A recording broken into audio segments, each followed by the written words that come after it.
should go down and then you go up to make it better, down underground, it's just one way up, make it better, if you stand by me, I will stand by you, to make it better. Hello, and welcome to this edition of Rise Up with Rebecca Seawright on the Manhattan Neighborhood Network. I'm your host, Assemblymember Rebecca Seawright, serving the Upper East Side, Yorkville, and Roosevelt Island, hosting from my East 79th Street community office. Our very special home in our district is the mayor's official residence at Gracie Mansion. Located in Carl Schurz Park, Gracie Mansion is one of the oldest surviving wooden structures in New York, having been built in 1799 by a Scottish-born merchant named Archibald Gracie. Gracie originally used the mansion as his country home, but was forced to sell off the property to pay his debts. Gracie Mansion had different owners until the city of New York acquired it in 1896 and converted the 11 acres of private grounds into Carl Schurz Park. It briefly housed the Museum of the City of New York before becoming the mayor's official residence in 1942. We have a very special guest today who plays a very important part in preserving this piece of New York history. Ms. Rhonda Binda is the current executive director of the Gracie Mansion Conservancy, a private non-for-profit corporation to preserve, maintain, and enhance Gracie Mansion. In her role as executive director, she has opened Gracie Mansion back to full capacity for public and educational programs, art exhibits, and cultural partnerships. She has curated exhibits for Women's History Month, Juneteenth, Pride Month, and Caribbean Heritage celebrations, among many, many others. Rhonda also launched the highly acclaimed Conversations at Gracie Mansion, where history meets the future, speaking series. Within the first 6 months of Ms. Binda's tenure, the mansion was awarded the most significant home in New York City by Isle Magazine for 2023. Born in the South Bronx and raised in Queens, Rhonda previously worked in federal government as a U.S. diplomat in the State Department during the Obama administration, as well as in the West Wing during the Clinton administration. Rhonda returned to her hometown of New York, where she serves as the Deputy Queens Borough President.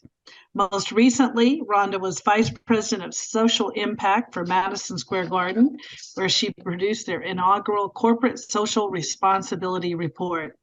She is also an adjunct professor at beloved CUNY's Medgar Evers College and at Queens College. She earned her Bachelor of Arts in Economics and Public Policy from Duke University with a minor in African American Studies. She is a Lord Rothmere Scholar from Oxford University and an alum of the Georgetown University Law Center. Currently, she is a New York State Committee woman and lives in Queens, New York. We welcome Rhonda to the show today. And Rhonda, tell us a little bit about Gracie Mansion and your position as executive director. Thank you so much, Assemblywoman Seawright. And I just have to say it's such a privilege and honor to be here with you because you are an inspiration to me and all the incredible work you do for New Yorkers all across the state, including in this beautiful neighborhood that I have the privilege of working in. And thank you also for the work you're doing with the ERA, because I'm excited about seeing it on the ballot soon. So I just wanted to start off by saying thank you for your leadership and for the opportunity. Well, here at Gracie Mansion, I think you know that the mayor has a mantra that is get stuff done. And we have, he really has taken a whole of government approach, including with the city affiliated nonprofits like Gracie Mansion. And so we have opened up fully again already this year. There have been thousands of people that have come to the house for our educational programs, tours, and all of the mayor's incredible cultural events. And so the work at Gracie, of course, is first and foremost to preserve our federal period history, all of the incredible permanent collection of art and artifacts and the architecture of the house. Because it is, like you said, one of the oldest wooden houses in New York City, that's a big lift. And we appreciate all of the community that's over the years helped preserve this real treasure and gem of history, of not just US history, but New York history and Upper East Side history, that is, the Gracie Mansion. And so in addition to that, like you said, there's so many interesting cultural programs that mayors over the years have decided to host here. And so this mayor has particularly focused on opening up the house to as many programs as possible and bringing a lot of firsts to the house. So for the first time, Eid was celebrated at the house, Nowruz celebration, Garifuna celebration. So all these amazing cultures that are in New York that maybe have not had this platform are able to now have access. So in addition to the agencies constantly using the house for important conversations around med tech, around the future of real estate, around what's happening with education and public safety, we're also become this cultural hub. And I would say that the other area of the house that we've been focused on as executive director is really because the mayor is living here, and this is the home for all future mayors. We're really also becoming, because of the conversation series that we've started, a place for civic engagement.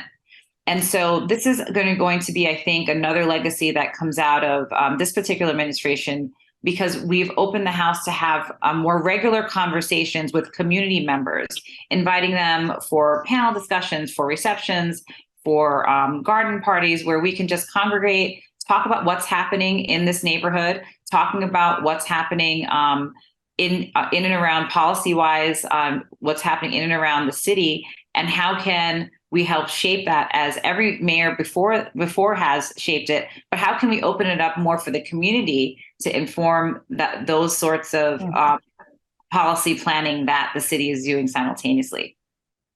Well, thank you, Rhonda. And that's one reason we were so pleased to have you on the show tonight. I know you had a table and participated at 19th Precinct Night Out a few weeks ago.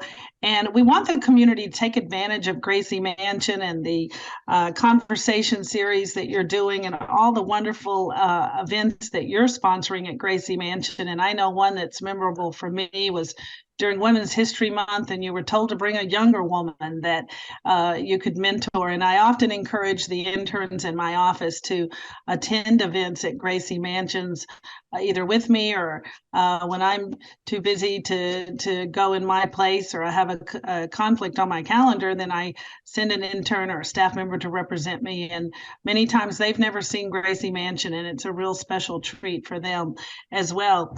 But what is the most interesting thing that you've found about Gracie Mansion and how the mayor is engaged in community involvement? Well, it's always a pleasure that he does attend a lot of the events here. But even beyond his use of the house, that he's opened it up for the agencies and also for others to be able to participate and take advantage of the beauty of the house, to learn about the history through the art and architecture. And by opening it up more, he's really, I think, amplified what it can be as a hub for cultural community and creativity. And so all of these new art exhibits that have been featured at the various cultural events and in the house, he has opened it up not just for the known artists, but also for maybe some of the lesser known emerging artists that might not have a platform like Gracie Mansion to be able to exhibit. And this is not just for this house itself. He has launched a citywide art initiative that's going to make sure that every single city building is adorned with beautiful artwork. And when you really think about it, what makes New York, New York? It is our culture. It's our creative culture. It's the diversity. And it's really the creative class that really is the heart and soul of what is New York. And so coming out of COVID, I'm so happy to know that the city and the mayor, in addition to all the other important things he has to think about every day, has really chosen not just Gracie, but all of the city buildings as platforms to really celebrate the culture of New York City and all of our incredible artists. I mean, some of the best artists, I mean, if I must say, are from New York. Absolutely. I totally agree with you on that. And I'll go a little one step further right here from the Upper East Side. And That's we right. have an arts festival coming up at Carl Schurz Park in a couple of weeks in September, and it's always a lot of fun. But what should we keep on our radar as events coming up that the community can participate in and attend? And like I said, I know we have that great art fair coming up in September in the fall at Carl Schurz Park, and it's always well attended, and Community Board 8 supports it. So, but what should we have on our radar? Well, I'm excited for that too. I'm really excited for that show. We are participating in the Steuben Parade, German Day Parade, and I'm hoping that maybe I can attract some folks to walk with us. We'll have a banner, and we'll be participating. And we've been kind enough to have costumes loaned as well. So we're going to make that an all-day affair because we really want to once again tighten and strengthen our relationships with all of the community organizations from right in the backyard. So I think the best advocates and ambassadors for this reopening of Gracie Mansion is really the neighborhood itself. You have to ask people who are in and around the house, and so we're very much focused on partnerships with our local organizations, including participating in this fun parade. And the mayor is also going to be having a German Day Heritage celebration at the end of the month at the mansion as well, in commemoration. But the date I would like you to just keep in mind before the end of the year is November 16th. That will be where we have the mayor will be giving the key to the city to very important people. We are narrowing down the honoree right now, but that date, I hope you can keep that in mind, and feel free to also please reach out to us anytime. All of our contact information is on the Gracie Mansion Conservancy website. And you can also follow us on Instagram, on TikTok, Facebook, and LinkedIn for more information about particularly how to participate in the parade and the gala. We will be having monthly events in the new year, and we will have a membership offering where you can, receive the information regularly and be able to participate in all the activities. But in the meantime, as we're getting ready to launch that for the new year, please feel free to reach out. And the events that the mayor hosts at the house are open to the public. And so just please engage with us, and then we can figure out, what would be the best fit. We do have public tours that are also, you can book them on our website by going to the tours registration button.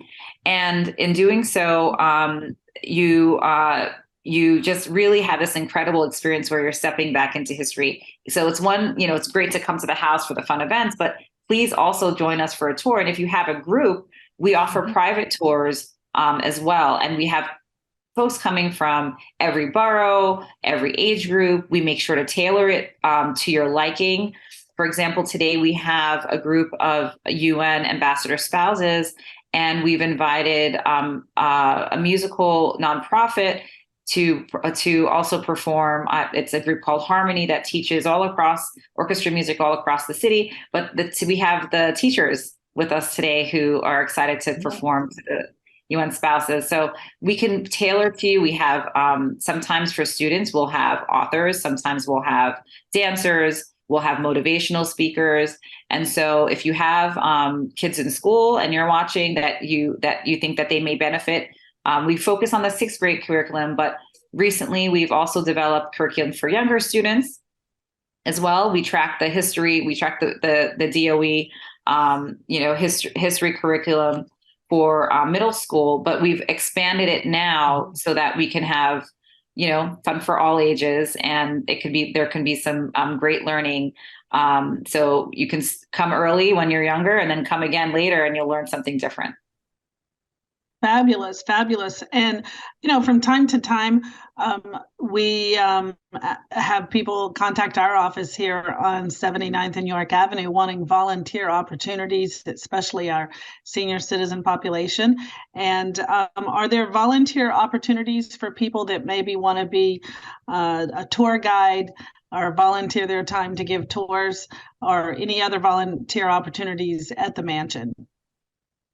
The answer is absolutely yes. This is, music to our ears, because we're primarily a volunteer-run organization, and we have docents that have served here for 4 mayors and are just so incredible. But they have, lots of responsibilities as well, and so we're always looking to, as we're expanding our offerings, we don't want to overwork our docents that are here as much as we love them. We are looking to expand. So I have 2 AmeriCorps members starting with us in September that are going to help recruit a new cadre of volunteers and docents. And we are also going through a digital transformation. And so the website that I sent you to in about a month will be completely new. And I mentioned the social media. We want to make a lot of what we do accessible virtually as well, and put all the information really clearly out, so that anyone that does want to volunteer, anyone that wants to partner, all of the offerings will be, clearly laid out on the website as we're going through this digital transformation, because we want to meet people where they are, and people are on the internet now. So, which is why we're here. I guess you'll be able to take a virtual tour of the mansion, right, on the website eventually, with your digital transformation. What is the website? It's www.graciemansionconservancy.org. Let me just pull that up to make sure I gave you the right. I don't think we're changing it in the transformation, but it's graciemansion.org. Okay. And we'd be happy to publicize for volunteers in our weekly newsletter blast that we do. And I think it's absolutely wonderful that you're working with the 6th grade curriculum and with our schools.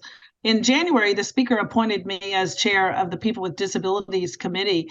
And so we're looking at adaptive sports programs at CUNY, and I attended the first women's wheelchair basketball game.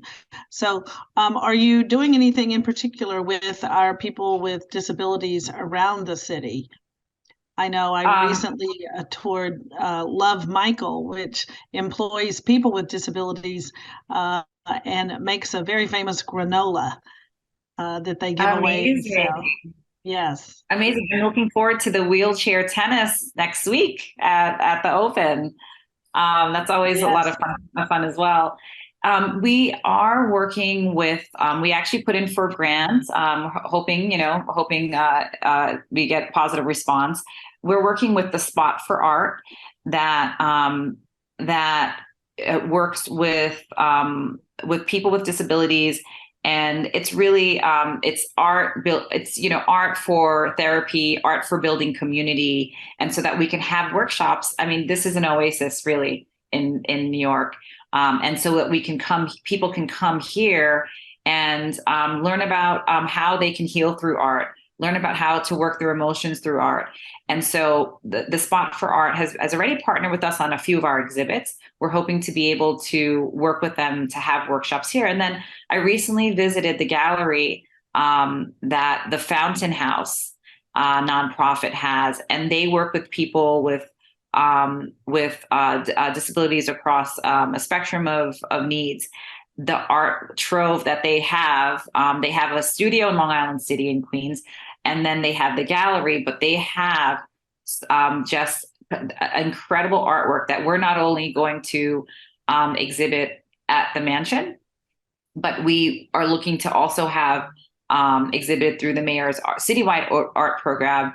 And in addition, figuring out how we might be able to have and interact with some of the programs that they have across the city. So the other thing that Gracie is looking to do, and we've started to look at partnerships like with the Fountain House, is how can we get out of the house? Because we know it is kind of difficult sometimes to get here. And so how can we partner with organizations that are doing the great work all across the city. But obviously, if it's still within, the mission of the house in terms of what we are looking to do with culture and civics, we're looking to get out and to support other organizations and to collaborate in that way. And so one of the great things that we're lucky at, that many old houses are not ADA accessible. Of course, Gracie Mansion is. That's, we're sometimes prioritized because the mayor lives here among the historic houses. But I will tell you, and I'm happy that you brought it up, because I was going to tell you anyway, that the Historic House Trust that manages all the historic houses, they have a few capital projects to make to get so that the other historic houses around New York City are ADA compliant. So I'm very proud that Meredith Horsford, who's the executive director of HHT, is leading that charge next year. Fabulous. That's wonderful and very good to hear. As you started at the beginning, so I was the lead sponsor of the Equal Rights Amendment to update our New York State Constitution. And that will be on the ballot in November of 2024 during the presidential year. And it's an expanded amendment that includes anti-discrimination language against people with disabilities and our elder population, as well as our LGBT community and other categories. But talk to me a little bit about your conversation series. Yes, this it's such an incredible place, Gracie, because of the history that it represents. But because the person who lives in this house is making decisions for 12 million New Yorkers every day, it's also an important place for the future of New York. So this conversation series really is about imagining, giving, homage to the rich cultural history of New York City, but then what does that mean for the future? How can we help shape the future of New York and learning from the past?